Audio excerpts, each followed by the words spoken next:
یو کس نبی کریم صلی الله علیه وسلم ته فرمایي چې مور او پلار په چا ظلم وکړي نو بدله ترې اخیستی شي او که نه. نو نبی کریم صلی الله علیه وسلم فرمایي وان ظلمه، اگر چې ظلم وکړي. نو کس بیا وایي چې وان ظلمه، اگر چې ظلم وکړي. نو آپ علیه السلام بیا وفرمایل چې وان ظلمه، اگر چې ظلم وکړي. هغه کس بیا وفرمایل او ووی چې ای د الله حبیبه ډېر زیات ظلم ورسره وکړي نو ته والدین نه انتقام اخیستی شي او که نه. نبی کریم صلی الله علیه وسلم وفرمایل نه، شرطي هم نه. او ته که په دې خبرې خفه کېږي نو ستا پوزه دې په خاورو کې ککړه شي، یعنې ستا پوزه چې دا په خاورو کې لت پت شي.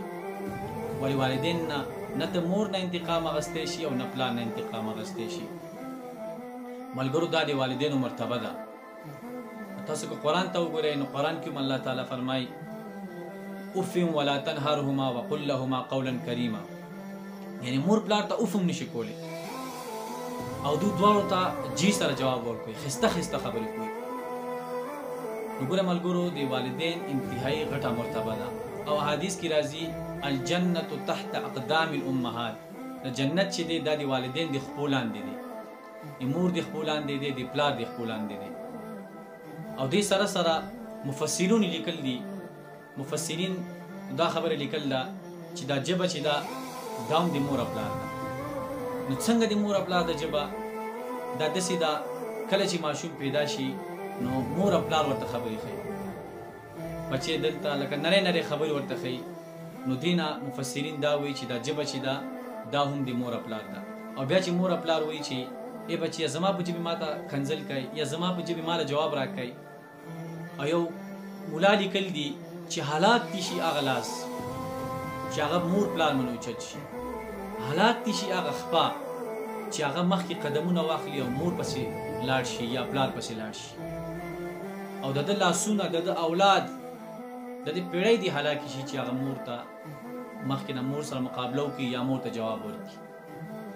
او بیا پکې دا خبره هم کوي چې ملګري ورته وایي داسې ښه ملګري ورته وایي چې اختر دی مور او پلار دې څه واخله. وایي ما ته خو نه وایي، ما ته خو سر نه وایي، نه بل وړي کې رود ته وایي، بل ته وایي، ما ته ویلې ما به اخیستي وو. الله بني ادمه ته چې ماشوم وي، ته چې وړوکی وي، ته چې بلکل وړوکی وي، تا نه ستا مور پلار تپوس کړی و چېرته تا له اختر له جامې اخیستې دي، تا له ښه بدې کې جامې اخیستې دي، ستا په جسم باندې کتل دي چې کپړې خراب وي نو ښایسته کپړې درله اخیستې دي.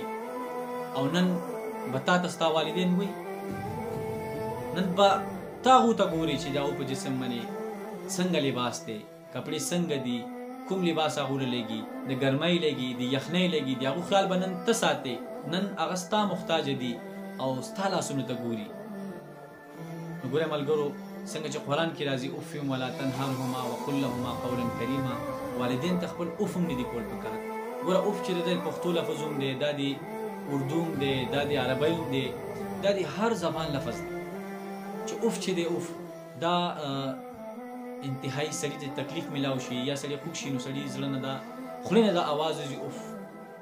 دا هم ورته نشته، دا به هم ورته نه وایي. نو ګوره ملګرو د والدینو ډېر انتهایی غټه مرتبه ده او د والدینو خیال ساتل دي مونږ او تاسو ټولو له. او بله خبره پکې دا ده وي کما تدینو تدانو، څنګه چې کوي هغسې به در سره کېږي. که تا د والدینو عزت وکړه، که تا د والدینو احترام وکړه، څنګه چې د هغو حق دی هغسې خو مونږ نشو پوره کولی، ځکه د والدینو حق چرتې هم نشو پوره، 1% هم نشو پوره کولی. ولې هغه عزت هغه اکرام چې کوم هغه مونږ نه غواړي هغه مونږ به وکړو، ستا اولاد به دغسې کوي. او که نه که تا هغې برعکس چلېږي، ستا ترجیح والدینو ته نشته، نو ګورې تا ته به هم ستا اولاد ترجیح نه راکوي.